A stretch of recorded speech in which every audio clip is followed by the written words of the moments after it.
Hello everyone, welcome back to another NFL video. In this video, I'll be giving my Week 18 recap, so let's get into it. This week I went 11-5. My overall record finished at 168 and 103. Two of the games were ties, which I counted as losses anyway. And of course, the Bengals-Bills game, I did not count as a win or a loss on my predictions. Getting into Week 18, Saturday, Chiefs, Raiders.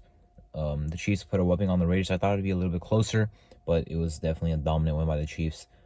Offense looking good, defense looking good heading into the postseason. They got a lot of pressure in that game, so that was good for them to see. Titans and the Jaguars for the AFC South, and the Jaguars. I thought we are gonna lose there at the end, but ended up winning. I thought they're a better team. The Titans fell off tremendously. You know, they were not. I hope they didn't make the playoffs because I thought they would just get destroyed in the playoffs anyway. At least the Jaguars have a chance to do something good in the playoffs. Yeah, I don't like the direction the Titans went in. You know, now it makes sense why their GM got fired. So the Jaguars are the 4 seed. Are they a strong 4 seed? No. But are they a team to look out for in the playoffs? Yes. Now their offense has to play a little bit better because they couldn't really get anything going. Christian Kirk had a nice game, but they cannot run the ball, and that was pretty much it. So yeah, they have to get going. If they do get going, they are a team to look out for in the playoffs. Buccaneers and the Falcons. I'm not sure if the Buccaneers played backups or what, but anyway, they were locked into the 4 seed. Their defense looked bad. Again, not sure if it was starting or not starting, but their run defense got shredded by Tyler Algier. Drake London had a nice game. Desmond Ridder himself had a whole solid game. Which if that was a starting defense he was playing, I would be worried for Tampa Bay. Now I already am worried for Tampa Bay because they are the worst team in the playoffs, absolutely, without a doubt. They're the 4th seed, but they had a losing record.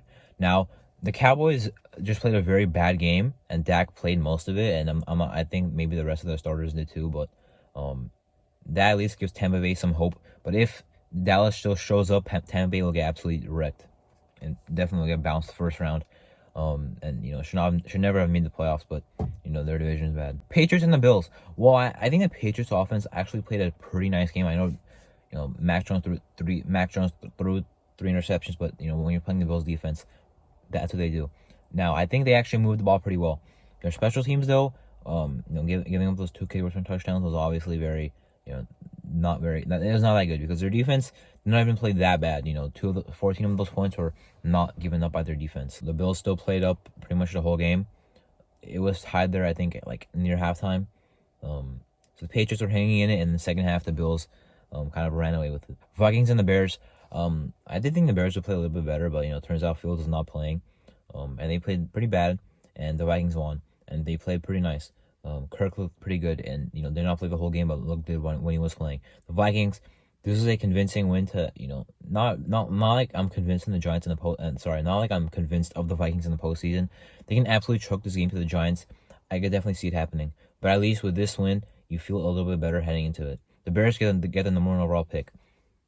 They're not gonna draft quarterback. Will they? I mean, sure they could trade down, but they also need defensive line. Jalen Carter, Will Anderson Jr. They might take who they like. I could even see Tyree Wilson or Miles Murphy flying up boards, and maybe they take one of those guys. They could still stay there and take their pick.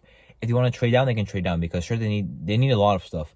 But what I'm saying is I think defensive line is one of their biggest needs, and defensive line at number 1 overall we've seen historically is valued pretty well. So I think the Bears could stay there and take their pick, or they could trade back. Ravens and the Bengals.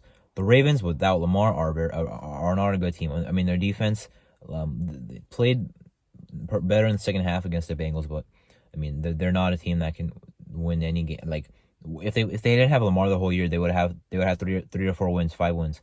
They had Lamar for most of the season. That's why they're in the playoffs right now. But if they don't have Lamar against the Bengals in the wild card, they're gonna lose by a lot. Here's the thing, though: the Ravens with Lamar are still a very good team. We have not seen the Ravens with Lamar, in a couple of weeks. A lot of crazy stuff has happened since the last time he's played. You could say you could definitely say we've kind of forgot about how the Ravens play with Lamar. But the Ravens with Lamar in the playoffs could be a scary team to look out for. They can absolutely beat the Bengals. With Lamar, they beat the Bengals in Week 5. The second time they didn't have Lamar. The Ravens, I would probably still pick the Bengals in my predictions. But if the Ravens have Lamar Jackson, they could be a team that makes a run because their defense is still good. Texans and the Colts ended up being a shootout of a game. The Texans losing the number 1 overall pick. First, let's talk about that. Here's the thing, though: if the Bears take their pick at number 1, the Texans should not be worried because they're not going to take a quarterback if they take their pick. The Bears do. Meaning you would just take whichever quarterback you want, the Texans. Although, to be honest, though, I'm not even sold the Texans would even take a quarterback. They need defensive line, Will Anderson, Jalen Carter sitting there. I would not even be convinced that they'll take the quarterback. Most likely they would, though, right? But if the Bears don't take the QB, then you can take the quarterback. However, if the Bears trade down, the team trading up is probably coming for a quarterback ahead of the Texans, who are probably going to take a quarterback. Now, a team could also trade up for Will Anderson or Jalen Carter if they really like them. But most likely, a team trading up to number 1 overall is taking a QB, which would, of course, probably ruin what the Texans want to do. However, I still like how they played in this game and won. Now, the Colts are pretty bad. Jeff Saturday, I don't see him being hired as the head coach, or rehired, re-signed, whatever you want to say. But their defense still has some nice talent. Their offense needs a lot, though. And I'm not sure another veteran quarterback is just going to cut it. But they have a high pick, so maybe I see them taking C.J. Stroud if he's available. I also want to mention, of course, that the Texans fired Lovie Smith, which probably was going to happen anyway. Now they're maybe a little bit, unhappy with him since he lost the number 1 overall pick for them. But hey, he won a game. They only won 3 games this year, so I think that was a good showing for him, at least on his final way out. To at least show other teams, that might want to bring him in, because at worst he's a solid defensive coordinator. I liked Lovie Smith. I thought he was better than David Culley, but regardless, both of those guys are kind of done dirty. They didn't really have much to work with and gone after 1 season. So I'm not sure who would even want. Like, the Texans are not like a very good team. Like the Texans are not a team that will attract other head coaching candidates, because like if a head coaching candidate saw that you fired your last 2 head coaches in 1 year, you're still in a bad situation. Why would they really want to come to you? So maybe they do the same thing as they did with Lovie Smith, hire someone that's already in the building and make him the head coach for 1 year until their roster gets a little bit better. They get a better head coach. Who knows? The Jets and the Dolphins was a very bad game. I watched like a lot of it. Skylar Thompson was ineffective. The run game was pretty spread out. The receiving game was weird and quiet for the most part. Waddle had an okay game, but everyone else was kind of hurt, like not doing that much. Tyreek Hill got locked up by Garner, but also got hurt twice. So this Dolphins, and I know their defense played well, but that was because the Jets offense is really bad, has not scored a touchdown in 3 weeks. Flacco was pretty much ineffective as well. Their defense for the Jets was still good. The Jets are a good defense. The Dolphins are a bad defense. However, the Dolphins still have a good offense. Will they get Tua back? We'll see for the playoffs. If the Dolphins don't have Tua, they're going to get destroyed by the Bills. If they have Tua, similarly to the Ravens, because similarly to like the quarterback means a lot for the team. Now they're also like kind of flipped, because like the Dolphins still have a bad defense. They have a very good offense though. The Ravens have a good defense, not a very good offense, but Lamar can make it work.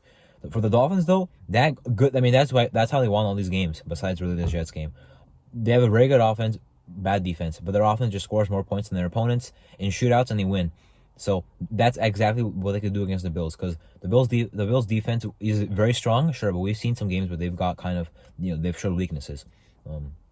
So if the Miami, one thing is Miami. Miami had a good game on them in Buffalo recently. So if the Dolphins have Tua, watch out for a shootout, and if it's a shootout, then Miami can definitely win. Panthers and the Saints was a very boring game.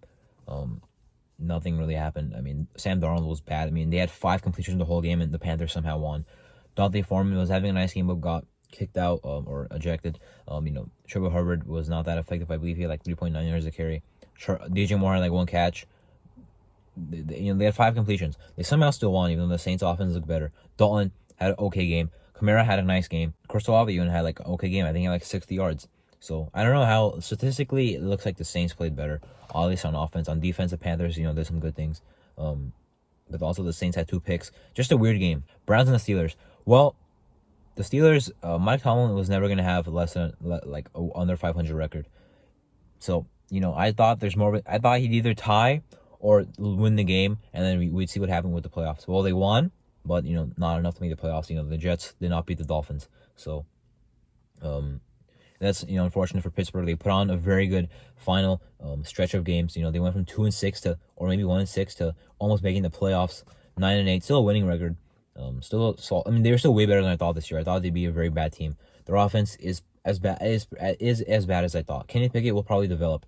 Do I like him? Not exactly, because I don't think he was ever a prospect that had a high ceiling, but he can definitely develop. Probably will develop. from his rookie year, which in this year was probably not that good for him anyway. Najee Harrison, that run game has to improve. They need to invest in the offensive line. For the Browns, Watson, keeps throwing picks. It's fine. He let him get kind of back into it. A full offseason of actually practicing will definitely help him out a lot. Let's go down to his first full season with the Browns. They've also fired Joe Woods. They have a lot of talent on defense, but they've sucked for the past 3 years defensively.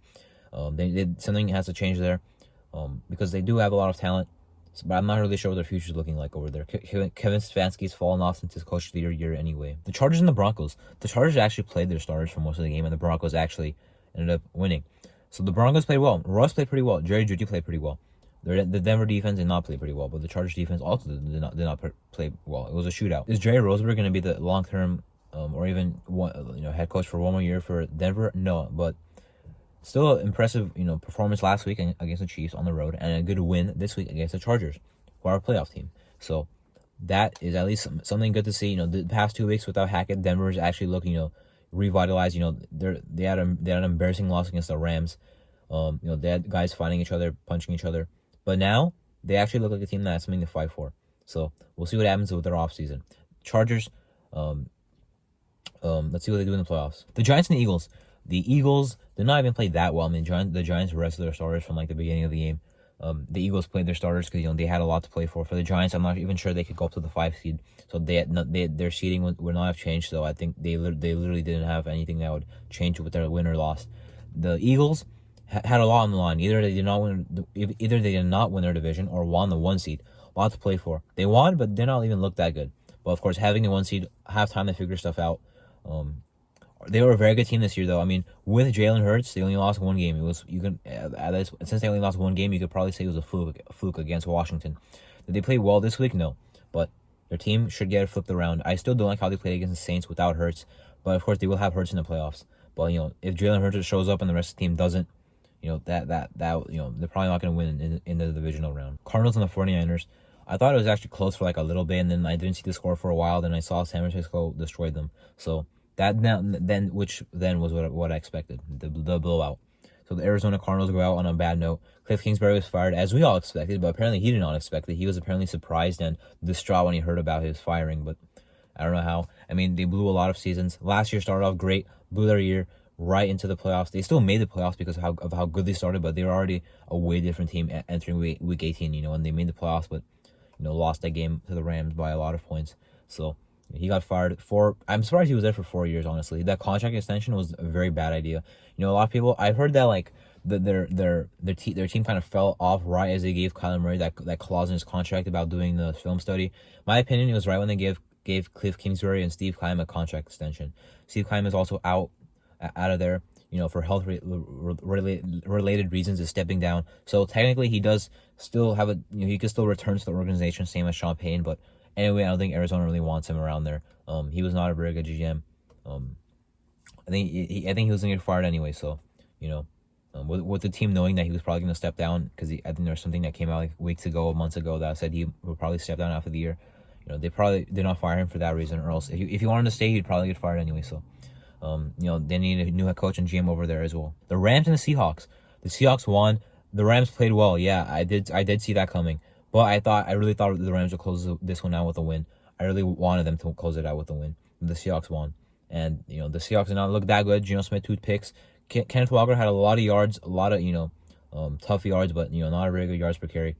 Their defense looked good, though. Besides the run defense, because Cam Akers is very good in the month of December, apparently.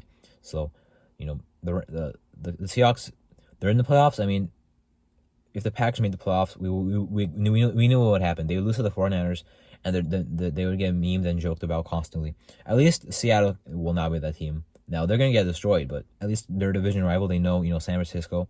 But they're gonna lose. I mean, I still think there's a big difference between not making the playoffs and losing round 1. We'll see what type of fashion happens, and I do think the 49ers will win. The Cowboys and the Commanders.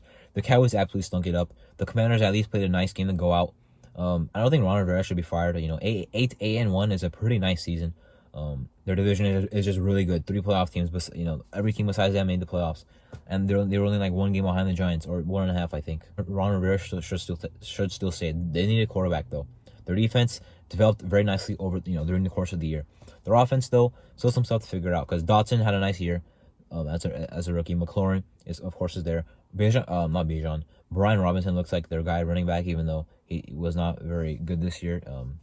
And their offensive line I don't think is very good either. Still a lot to figure out on offense, but they're very close to being a playoff team.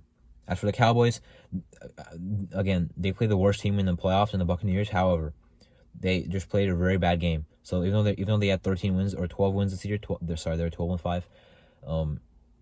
They have to show up against Tampa Bay because this team against Tampa Bay, somehow Tampa Bay will win if this is the team that Dallas plays like. The Lions and the Packers. Well, the Lions won, but like I said in my predictions, I would have wished that the Seahawks lost, so that way the Lions win over the Packers could actually mean they make the playoffs. But they still beat them. I would still rather the Lions win than the Packers win, but I wanted the Lions in the playoffs instead of the Seahawks. The Packers are out. I mean, the Packers did not deserve to get in. I mean, the Lions had a big resurgence this season. They had a really bad record, fall all the way back here. Still had a winning record. It's still, for Detroit, I'm pretty sure they know this, but it was a very good year for the Lions. They swept the Packers, had a winning record, almost made the playoffs. All turned around in only Dan Campbell's second year. They really have something going right now. Their offense looks good. Dan Campbell looks like the head coach of the future. Their defense has nice building blocks. Okudah, Hutchinson, James Houston looked like a nice pass rusher. You have Josh Pascal from Kentucky, the other rookie. Maybe you resign Deshaun Elliott. Kirby Joseph looked good this year, rookie safety out of Illinois. They have some stuff to build, but it was a year that the Lions have not seen something like this in a while. Before 2016, you haven't seen this. I'm not sure that when the Lions made the playoffs the last time before 2016. They didn't make it this year, but got very close. A very big step up. What I said about the Lions is, last year they were a team that knew how to compete but not knew how to win. This year they learned how to win those close games, which they did not know last year. They still had some heartbreaking close losses this year, like the Miami game, but won a lot of other close games, made them a good team. And 9 wins, a lot to build off of, a lot of good to look at. Packers, Aaron Rodgers is out of there. Well, not out of there. He might. If he wants to return, he'll be the Packers starter next year if he wants to be. But with what he said post game, I think we all know he's a John McQueen, but he could do whatever he wants. Really, the Packers are gonna be very willing to keep him if he wants to stay. At the same time, that would also mean Jordan Love would demand a trade because he's been stuck there for 3 years. So this would be the 4th. So I don't really like what Green Bay has going for them. That they can get completely screwed out of the Rodgers situation. The dead cap it would be really bad if he wants to demand a trade or something. Anyway, that was my Week 18 recap, the final week of the regular season. I'm Martin. Thank you for watching.